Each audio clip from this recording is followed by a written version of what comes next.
एक नगर के एक राजा थे, उनकी बेटी का नाम था वैराग्यवती।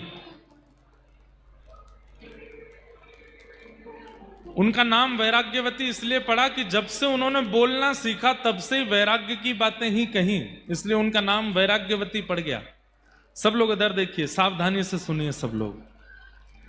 यहां जितने भैया खड़े हैं मंच के आसपास, हाँ माता जी को करके फिर विराज जाओ सब। वैराग्यवती नाम की एक राजकुमारी थी, राजकन्या थी, लेकिन पता नहीं कैसे कौन से जन्म का उनका पुण्य था कि जन्म से जब से बोलना प्रारंभ किया वैराग्य की ही बातें मुख से निकलती थी। दुनिया के लोग सुंदर पुष्पों को देख के कहते कितना सुंदर है, कितना सुंदर है, कितनी इसकी सुगंधी देखो, इसका रंग देखो, इस पुष्प की कोमलता देखो। वैराग्यवती कहती सर्दियों को आने दो, पतझड़ का मौसम आएगा, सारी सुंदरता निकल जाएगी इसकी। घर के बड़े लोग कहते तू कैसी बात करती है, तेरे पास और कोई बातें ही नहीं होती। अब घर में रिश्तेदार के रूप में नव विवाहित जोड़ा आते, वो आकर के प्रणाम करते, बोले आप हमें आशीर्वाद दो, हम दोनों की जोड़ी सदा बनी रहे। वैराग्यवती आ जाती, वहां पर भी वैराग्य की बातें करने लगती। मन पंछी उड़ जाई हैं जादिन, तादिन तेरे तनुतर वर के सबई पात झड़ जाई हैं, स्वार लाग करें सब पीती, सुर नर मुनि जन की यह रीति। सब स्वार्थ के संबंधी हैं, ये संबंध कोई विशेष नहीं है, तुम दोनों विवाह करके आए हो। हर जगह वैराग्य की बात करती थी, इसलिए उसका नाम वैराग्यवती। एक समय आने पर तो राजा ने छोटी सी कुटिया बना करके महल के बाहर उनका निवास बना दिया, बोले तुम यहीं रहो।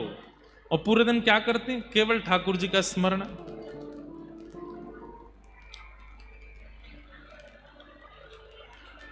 वैराग्यवती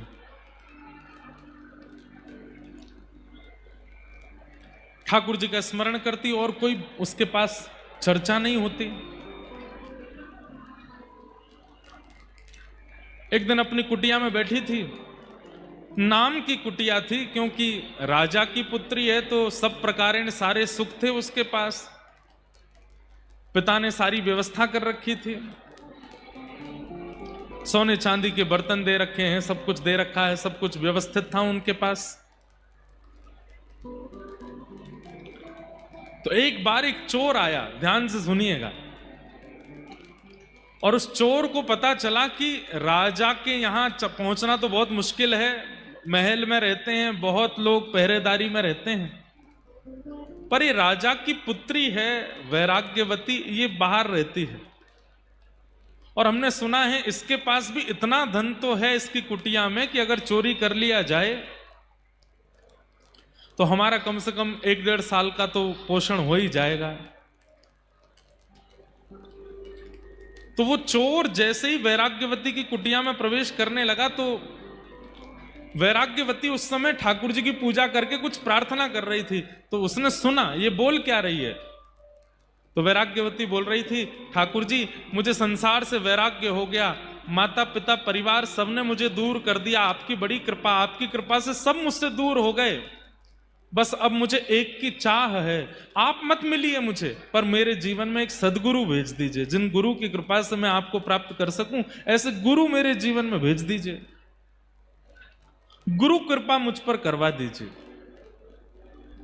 और ठाकुर जी से बस प्रार्थना करती रहती, मुझे गुरु कब मिलेंगे, मेरे सदगुरु कहां होंगे, मेरे गुरु कब कृपा करने के लिए मेरे ऊपर आएंगे। तभी वो चोर पहुंच गया और चोर ने सुन लिया। चोर ने मन में विचार किया, ये गुरु खोज रही है, भेष ही तो बदलना है, मैं बन के चला जाता हूं।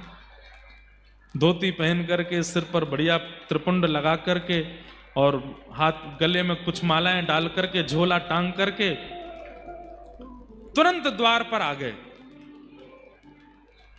और द्वार पर आकर के उस वैराग्यवती से कहने लगे, जल मिलेगा, हम बड़े प्यासे हैं, सीताराम जल मिलेगा। वैराग्यवती ने देखा देख करके बोली मेरे द्वार पर संत आए हैं। तुरंत जल लेकर के आई और जल ला करके जैसे ही प्रस्तुत करने लगी तो वो चोर जो संत का रूप धारण करके बोला, अरे अरे सुनो, प्यास तो मुझे बहुत लगी है, लेकिन मेरा एक नियम है। क्या? मैं जब तक दीक्षा नहीं दे देता, जब तक अपना शिष्य नहीं बना देता, तब तक उसके हाथ से कुछ पाता नहीं हूं। मैं केवल शिष्यों के हाथ से ही जल पीता हूं, शिष्यों के हाथ से ही प्रसाद पाता हूं। अब प्यास तो मुझे बहुत लगी है, रात्रि का समय, सब सो रहे हैं और तुम्हारे हाथ से पानी पीना है। प्यास तो बहुत लगी, लेकिन बिना शिष्य बनाए कैसे पीऊं?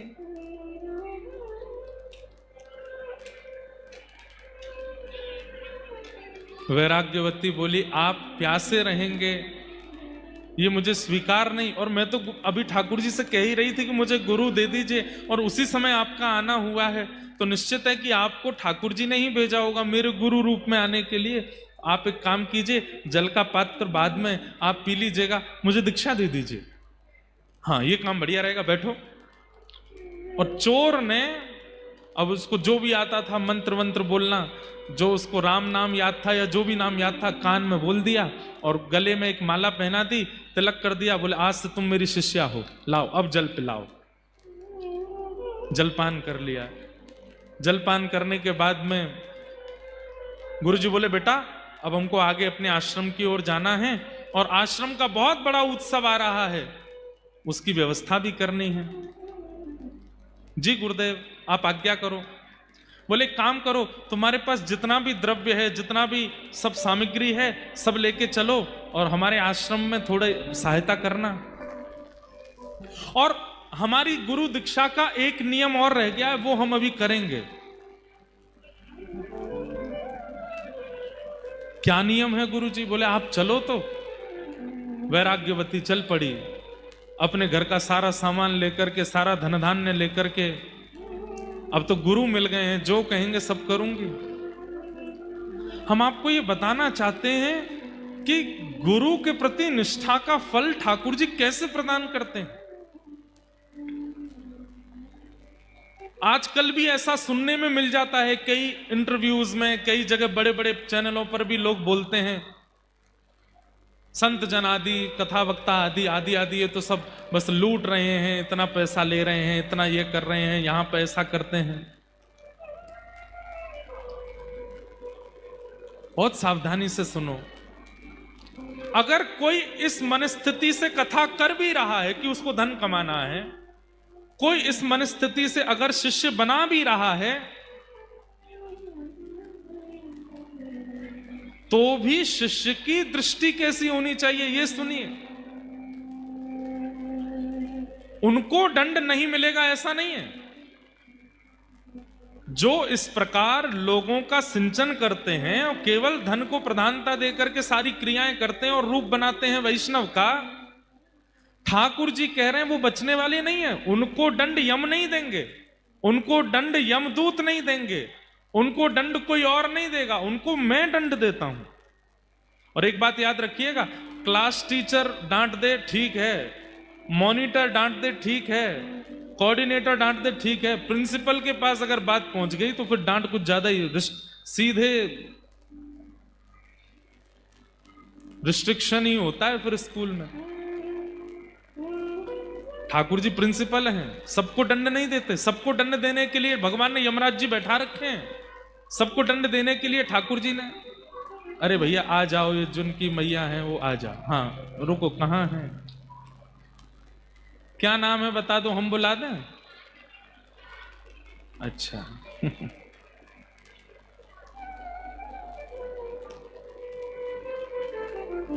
अद्भुत है, वाह। और माई कथा चल रही है, इतना गंभीर प्रसंग, वो माता जी यहीं खड़े हो गए, जल्दी आ, यहां पे आ। मंच से हम बोल भी रहे हैं तो भी यो नहीं कि भाई 1000 लोग कथा सुन रहे हैं ना, एक धीरे बोले ना तू इधर आ, और 2-4 लोग रोके, तुम चुप रहो, बेटा खो जाएगा मेरा, इधर आ। ऐसी सरलता तो अच्छी, पर हमें हमारे प्रसंग पूरे करने तो नहीं, ध्यान से सुनो। तो वैराग्यवती, बचपन से ही वैराग्य आ चुका है सब चीजों से, ऐसी राजकन्या वैराग्यवती। कहां तक कहें, राजा ने भी अपने घर से बाहर एक कुटिया बना करके दे दी, वहां रहती है, क्योंकि घर में जो भी आता है सबको वैराग्य का ही ज्ञान देती है। आज गुरु की कामना कर रही थी तो एक चोर गुरु का रूप धारण करके आ गया और कहा कि मैं जल तो तभी पीऊंगा जब दीक्षा लोगी। तो दीक्षा ले ली। दीक्षा लेने के बाद में उस चोर ने कहा कि हमारे शिष्यत्व बनाने की एक विधि जो है वो जंगल में होगी, हमारे साथ चलो। तो राजकन्या वैराग्यवती गुरुदेव के चरणों में सब कुछ अर्पित करने के लिए जितना सोना चांदी, जितना धन धान्य उनके पास था, सब इकट्ठा करके अपने साथ अपने गुरुदेव के साथ जा रही है। बीच घनघोर जंगल में जाकर के उस चोर ने विचार किया, यहां राजा की सेना मुझे नहीं ढूंढ पाएगी और मैं यहां इसके पास जितना धन है सब चुरा करके यहां से भाग जाता हूं। पर यह भी एक तरीके से भागूंगा। कैसे? वैराग्यवती से कहा, वैराग्यवती इधर आओ। जी गुरुदेव आज्ञा करो। ये जितनी पोटली सामान सोना चांदी सब नीचे रख दो। रख दिया गुरुदेव, आज्ञा करो। पेड़ के पास खड़ी हो जाओ। पेड़ के पास खड़ी हो गई। एक बड़ी रस्सी लेकर के आए वो चोर और उस रस्सी से वैराग्यवती को बांध दिया और कहा, अब तुम्हारी असली दीक्षा हो रही है। क्या करना होगा गुरुदेव?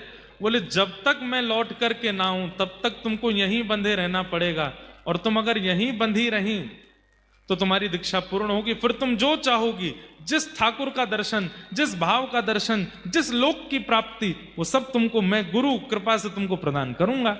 बस याद रहे, जब तक मैं आऊं ना यहीं बंधी रहना। वैराग्यवती बोली, गुरुदेव आप चिंता मत करो, मेरी निष्ठा है आपके चरणों में। बंध गई वहीं पर। वो चोर गुरु जो बने थे सारा धन धान्य लेकर के, सोना चांदी आदि सब चुरा करके वहां से और निकलते बने। अपनी पोशाक वोशाक सब उतार के फेंक दी। खूब नाचने लगे। बोले, अब तो आनंद आ गया, 1-2 साल की भरपाई हो गई, इतना सोना चांदी मिल गया, गुरु बन करके किसी को ठग लिया, अब आनंद आएगा। और वैराग्यवती तो वहीं खड़ी है और बार बार उस चोर के चरणों का ही स्मरण कर रही है। कैसे युगल चरण है मेरे गुरुदेव के, कैसे सुंदर स्वरूप है मेरे गुरुदेव के, मेरे गुरुदेव कितने कृपालु हैं। यहां राज्य में हल्ला हो गया कि वैराग्यवती अपने भवन में नहीं है और सारे उसके गहने और जितने भी सोने चांदी आदि थे वो सब भी वहां से कोई ले जा चुका है।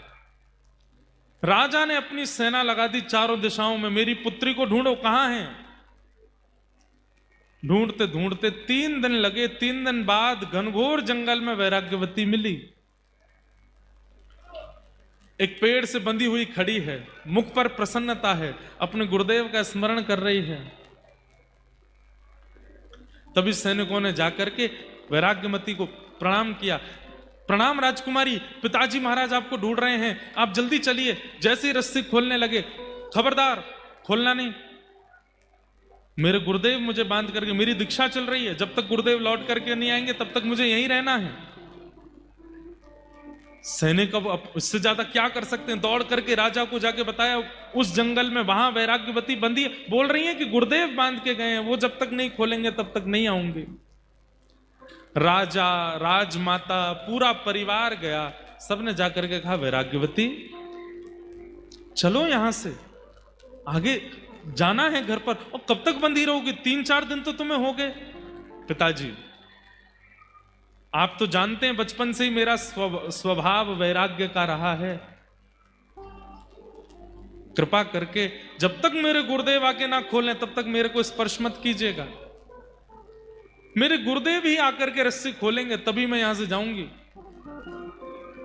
राजा बोले, तुम्हारे गुरु कौन है, क्या नाम है, कौन से संप्रदाय के हैं, किस शहर में रहते हैं, कहां उनका आश्रम है, कुछ तो बताओ। वैराग्यवती बोली, ये तो मुझे नहीं पता। वो तुम्हें नहीं पता तो फिर कैसे चलेगा काम? मैंने गुरुदेव से नहीं पूछा, गुरुदेव बताएंगे तो मैं उसकी जानकारी रखूंगी, मैं अपने आप कैसे पूछ सकती हूं?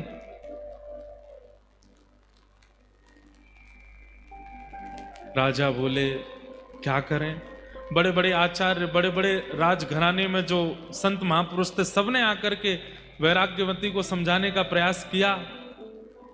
वैराग्यवती वो कोई गुरु नहीं है, वो ठग है, तुम्हारे सारे बर्तन लेकर के, सारे तुम्हारे आभूषण लेकर के भाग गया है, कोई गुरु रूप धारण करके आया, तुमको ऐसे ही परेशान करके चला गया है।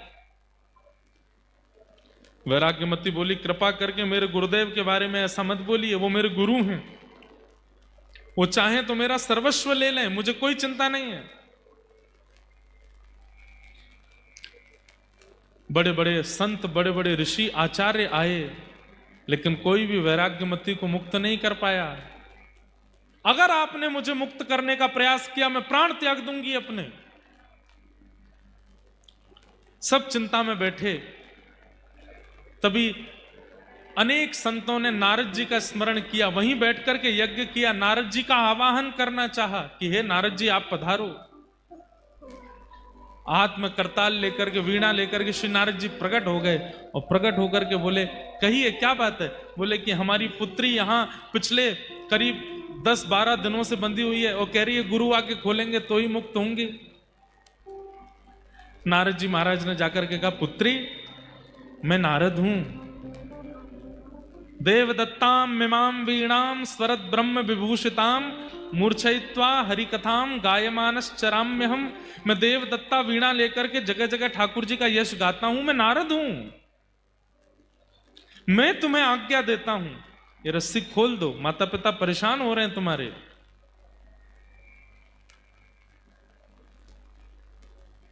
और तुम जिस गुरु के लिए यहां बंधी हुई हो वो गुरु नहीं है, वो कोई और है, वो केवल तुम्हारा धन हरण करने के लिए आए थे। इतने में वेदमती वैराग्यमती बोलने लगी मुझे विश्वास हो गया आप नारद नहीं हो। बोले कि तुम्हें मुझ पर संशय हो रहा है? बोले हाँ, क्योंकि मेरे गुरु की निंदा कर रहे हो मेरे सामने खड़े होके। नारद जी वो नहीं हो सकते जो गुरु निंदा करे, नारद तो वो होते हैं जो गुरु की महिमा बतावे।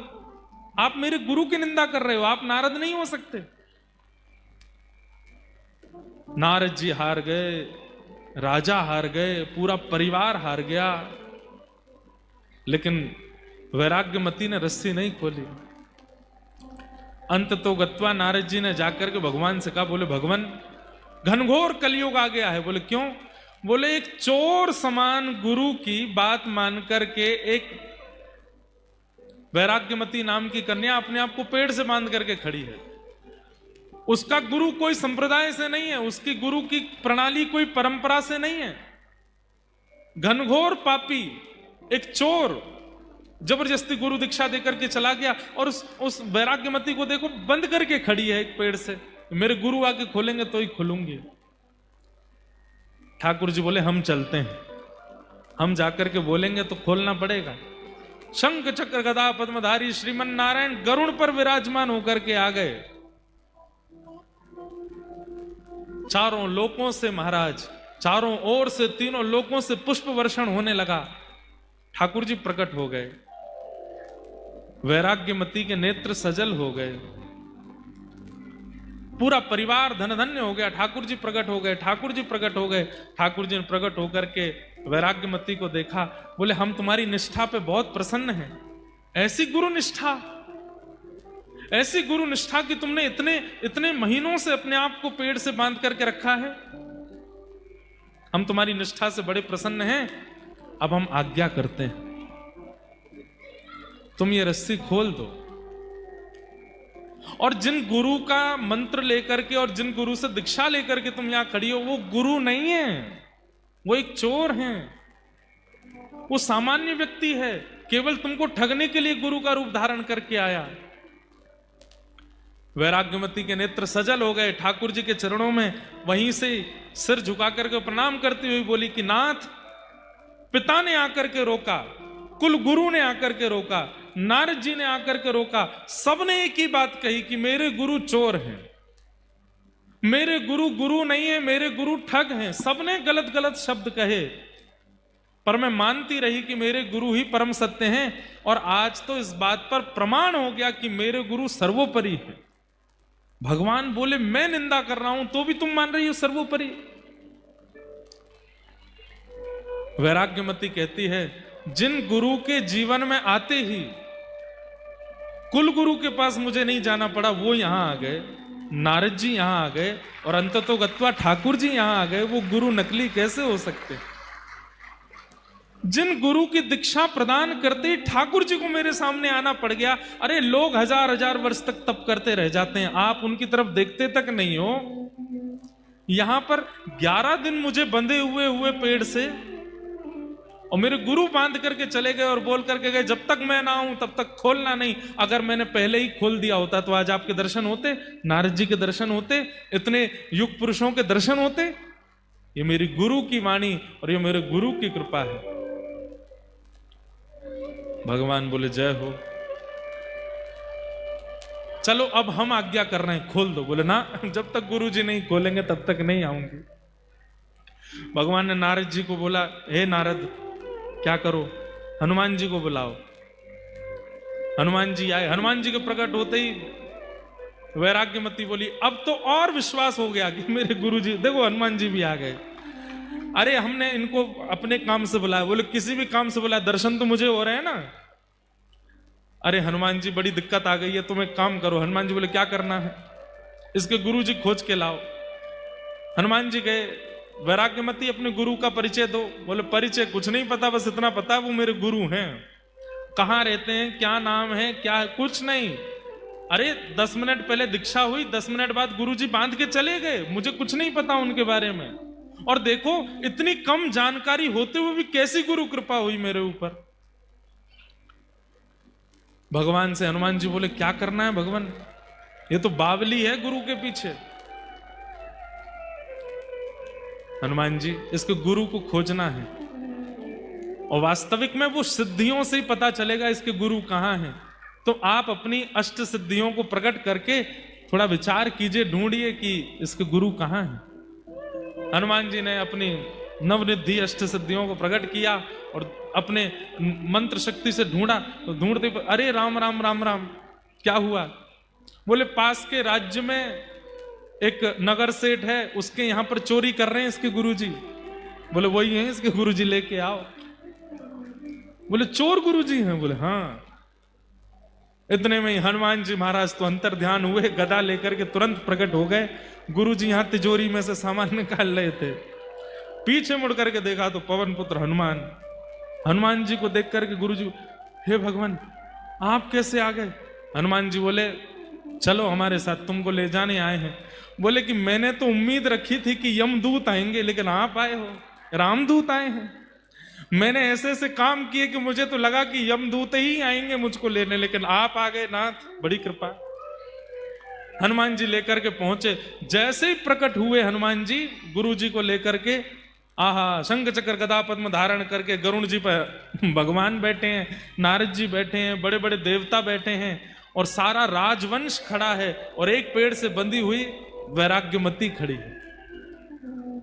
सबका दर्शन किया पहले तो चोर गुरु जी ने, सब क्रोध में देख रहे हैं उनको। बारे चोर गुरु बनकर के ऐसी दीक्षा देकर के गया।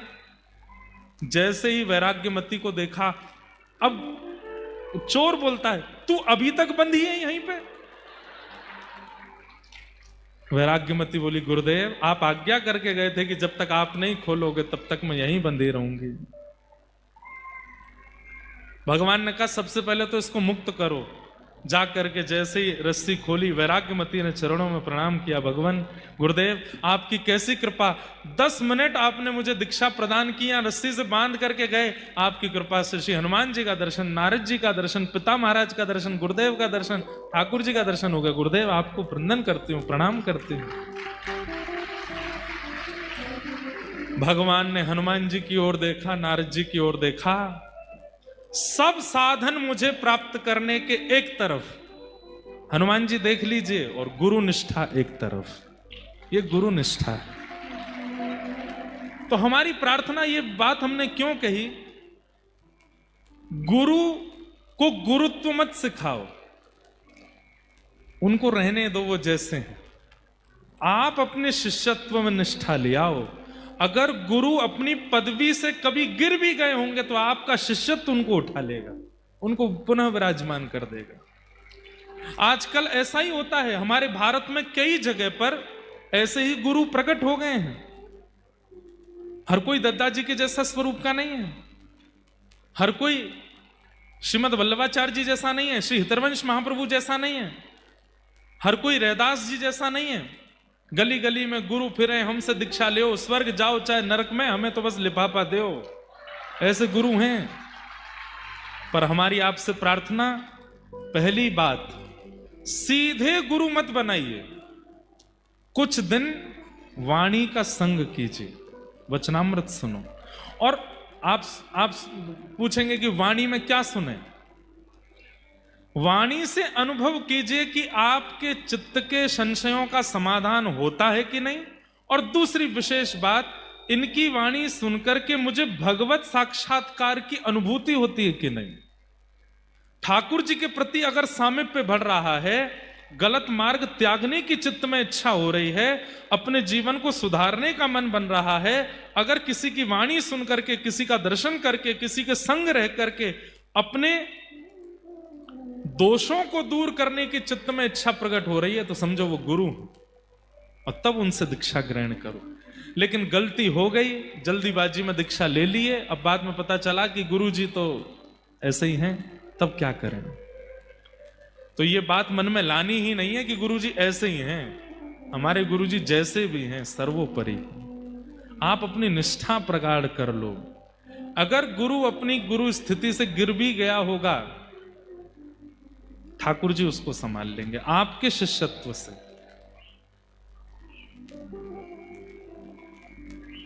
चाहे हार हो चाहे जीत हो, गुरु चरण में मेरी प्रीत हो। चाहे हार हो चाहे जीत। आजकल ऐसा भी होता है, अगर शिष्य जीत रहा है तो उसको लगता है मेरे गुरुजी बलवान है, मेरे गुरुजी आनंददायी है, मेरे गुरुजी बढ़िया हैं, क्योंकि मेरा सब बढ़िया चल रहा है, कमाई भी हो रही है, घर भी बन रहा है, सब कुछ बहुत बढ़िया चल रहा है, इसका मतलब मेरे गुरु की बड़ी कृपा है। नहीं, चाहे जैसी परिस्थिति आ जाए, आप अपने गुरु के प्रति निष्ठा का त्याग मत करो।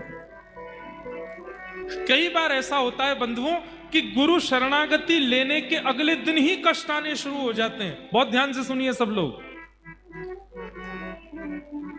हम तीसरी बार कटनी वालों से प्रार्थना कर रहे हैं, हमें बस शांति दे दीजिए और हमें कुछ नहीं चाहिए। हम साक्षात दद्दा जी को आपके चित्त में प्रकट कर देंगे, ये हमारा वचन है। बस आप हमको शांति दे दो। भाव इतने प्रकट होते हैं पर हम भूल जाते हैं आप लोगों की हिलना डुलना ये सब देख देख के, तो इसलिए हमारी प्रार्थना थोड़े नेक शांति से सुनो। क्या बता रहा था मैं? कई शिष्यों ने ये अनुभव किया होगा, कईयों के तो दीक्षा के बाद दिन ही बदल गए, खाकपति थे अरबपति बन गए, सब कुछ प्राप्त हो गया। और कईयों को दीक्षा के तुरंत बाद ही ठोकर लगी, गिर गए, नाक में लग गई, मुंह में लग गई और सब खत्म और होने लगा। जो रहा सहा था वो भी चला गया। दोनों स्थिति का क्या भाव है गुरु प्रणाली में, गुरु कृपा में? दोनों स्थिति का क्या भाव है? ध्यान से सुनो। अगर गुरु शरणागति प्राप्त करते ही सब छूटने लगे, सब खत्म मात्र सा होने लगे, तो इसका अर्थ है हम आप सब लोग अनेक जन्मों तक पृथ्वी पर अपने पूर्व जन्मों के या इस जन्म के कर्मों को भोगने आते हैं। ये सबको पता है, ये प्रारब्ध कर्म हम भोग रहे हैं। हमने ऐसा ही कुछ पूर्व में किया है जिसका फल हमको इस जन्म में मिल रहा है। इस जन्म में भी हम कुछ ना कुछ कर देंगे तो अगले जन्म में भी भोगना पड़ेगा। गुरु की कृपा कैसी होती है कि गुरु शरणागति प्राप्त होते ही गुरु के मन का नहीं पता उन्होंने क्या विचार किया। अगर वो किसी पर बहुत कृपा कर देते हैं तो एक बार में सोच लेते हैं, लाला मन में विचार कर लेते हैं कि भाई अभी इसके 6-7 जन्म और बचे हैं, इसको 6-7 जन्मों तक अपने पूर्व के किए हुए कृत्यों को भोगना पड़ेगा। ठाकुर जी से प्रार्थना कर देते हैं, नाथ 6-7 जन्मों तक इसको नहीं बुलाइए, इसी जन्म में सब खत्म करवाइए। अगले दिन से ही कष्ट प्रारंभ होते हैं। 7 जन्मों तक जो प्राप्त होने वाला है वो एक ही जन्म में आ जाता है। सब धीरे धीरे भोग भोग करके वो बस उस समय धैर्य ना छोड़े, अपने चित्त के धैर्य को डगमगाने ना दे, बस भोग जो भी आ रहा है सामने, गुरु गोविंद दोनों को प्रणाम करके सबको सह ले। गुरु की अति कृपा होती है, तब व्यक्ति के जीवन के सारे कष्ट एक समय पर ही आ जाते हैं और सबको भोग करके वो निवृत्त हो जाता है। जीवन में आने वाले कष्ट से व्यक्ति जब भागता है, जीवन में आने वाले कष्ट के निवारण के लिए दुनिया भर के प्रयास जब व्यक्ति करता है, तो वो कष्ट रुक जाते हैं और फिर प्रतीक्षा करते हैं, कोई नहीं आज रोक दो, 5 साल बाद फिर आएंगे। इसलिए उनको एक बार में ही स्वीकार कर लीजिए, गुरु गोविंद को प्रणाम करके सबको भोग लीजिए। 7 जन्मों में प्राप्त होने वाला कष्ट अगर गुरु कृपा और गुरु भाव में आपकी निष्ठा होगी, 7 दिन में व्यतीत हो जाएगा, 7 दिन में नष्ट हो जाएगा, निवृत्ति हो जाएगी। इसलिए उसके बाद गुरु पर संशय मत करो।